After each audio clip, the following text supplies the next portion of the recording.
Fashion షోనో లేకుంటే అందాల పోటీనో అనగానే ఆడోళ్ళే యాదికొస్తారు కదా ఎవ్వరికైనా. ఇక మగోళ్ళకు కూడా ఫ్యాషన్ షోలు పోటీలు కూడా బాగానే అవుతున్నాయి నిన్నయాల. కానీ అందం అంటే వీళ్ళిద్దరికైనా మాకు కూడా ఉంది, మేము కూడా లైన్ కట్టి మరి టాలెంట్ ను ప్రూవ్ చేసుకుంటాం అని తయారైతున్నారు వీళ్ళు. ఇన్ని దినాలు మిస్ ఇండియాలు మిస్టర్ ఇండియాలు అని మస్తుగా ఫ్యాషన్ షోలు చూసినాం కదా. రంగురంగుల బట్టలు కట్టుకొని ఊపుకుంటా అటు ఇటు నడుస్తా ఉంటారు. కానీ ఫస్ట్ సారి హిజ్రాలకు కూడా గసుంటి ఫ్యాషన్ షోనే పెడుతుర్రట. మిస్ ట్రాన్స్ క్వీన్ అనే పేరుతోని గీ పోటీలు పెట్టబోతున్నారు. పక్క రాష్ట్రం విశాఖపట్నం కాడ మే 1 తారీఖు నాడు గీ పోటీ అవుతుంది. ఈడ గెలిచిన వాళ్ళను మళ్ళా దేశం మొత్తం మీద అయ్యే పోటీలకు కూడా తీసుకుపోతారట.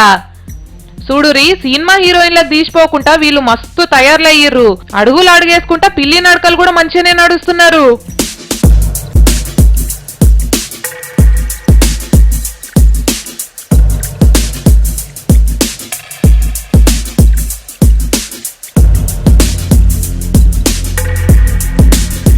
మరి ఇట్లా వీళ్ళకు కూడా పోటీ పెట్టినందుకు మస్తు ఖుషి అవుతున్నారట వీళ్ళు.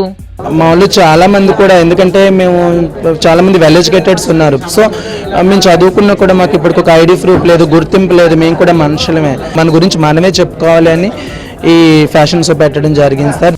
అదన్నట్టు మొత్తానికి వీళ్ళకు కూడా అందాల పోటీలు మొదలైనాయి అన్నమాట.